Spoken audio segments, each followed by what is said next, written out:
There is nobody on either side of the aisle in this subcommittee or the full committee that doesn't want to get the facts on the table about what happened down in the Gulf of Mexico approximately a month ago, why it happened, what can be done to prevent it happening in the future, and remediate any damages, both human and environmental. The 11 people that lost their lives is a primary tragedy. The fact that 5,000 barrels a day of oil is spilling out of the well and coming to the surface and beginning to wash up on some of the beaches in Louisiana and Alabama is a problem, but it is a problem that can be remediated. I want to focus on some of the things that Chairman Waxman said right at the end of his statement when he made the comment that if we can't take on the oil industry, as if this was some sort of an adversarial situation between the people and the industry. Nothing could be further from the truth. The United States of America is the greatest nation in the world because we're based on the premise of freedom for every individual in this country. That freedom is enunciated in the Declaration of Independence. Our founding fathers had the foresight and the wisdom, and so far our political leadership for the last 200 years has said the best way to protect our freedoms is to provide maximum economic opportunity through a free market capitalistic system. We are one of the few nations in the world that have let the private sector develop our natural resource base. That has given us the most productive economy, the largest economy. Literally, the United States economy by itself is approximately a third of the total world's gross product. That is not a consequence of government. It is a consequence of free men and women exercising free choices to maximize their opportunity and in so doing create economic opportunity for everybody in the world. We're in a situation now where if we're going to have additional domestic energy production in a way that maintains our existing lifestyle, it is going to be because we develop our natural resource base, both onshore and offshore. I have absolutely no problem with the alternative energy sources, whether it be solar, wind, ethanol, hydro, you name it. But there's a reason that we're an oil-based economy. It's because that barrel of oil refined into all the products that flow from it have a tremendous productivity potential.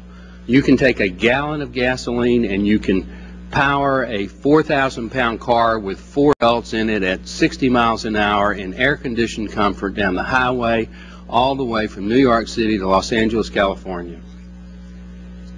Now, we do not want on either side of the aisle to have people have to import more and more foreign oil. Whether we like it or not, the only real place to find significant additional oil deposits in meaningful quantities is in the Outer Continental Shelf. Now, we've had an accident. It is not an act of God. The amount of pressure, the amount of gas and oil that came up that borehole is something that was foreseeable. It is something that could have been and should have been contained. The blowout prevention equipment that was on that rig had a design capacity that should have controlled that explosion. It didn't. The facts that we have uncovered in this investigation through the documents that have been provided show that there was in all probability shoddy maintenance. There were mislabeled components. The diagrams didn't depict the actual equipment. But that was not an act of God like a hurricane or an earthquake or a volcano that man can't control. Now, through the efforts of this subcommittee and the full committee and some of the other committees, we'll get to the bottom of it. We'll find out the facts, and we'll take corrective measures to prevent that from happening in the future, whether it's legislatively or regulatorily or through best practices changes by the industry. But what we should not do, Mr. Chairman, is make a decision to fence off the Outer Continental Shelf, to use this as the equivalent of the 3 Mile Island accident for nuclear power and set back domestic oil and gas production in the Outer Continental Shelf for the next 20 or 30 years. That would not only be a mistake, in my opinion, it would be a disservice to the American people. So I don't want to take on the industry. I want to work with the industry. I want to work with the Congress. I want to find out what the problem was. I want to solve that problem, and I want to move forward. I don't want the United States of America to continue to import 12 to 14 million barrels of oil a day.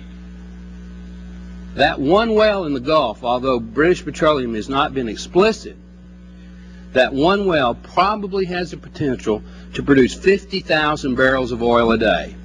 To put that in perspective, there are 1 million oil wells producing onshore Texas, producing 200,000, producing 1 million barrels of oil. That's 5 barrels a day per well in Texas. This one well is the equivalent to 10,000 oil wells in Texas. That one well in full production is 1 to 2% of the production capacity existing in the Gulf of Mexico today. Mr. Chairman, we can't fence that off. We can correct the problem. We can prevent the problem. We can try to change the technology. But do not use this hearing, use this accident as an excuse to take away from the American people probably the biggest domestic energy resource we yet have to develop on the North American continent.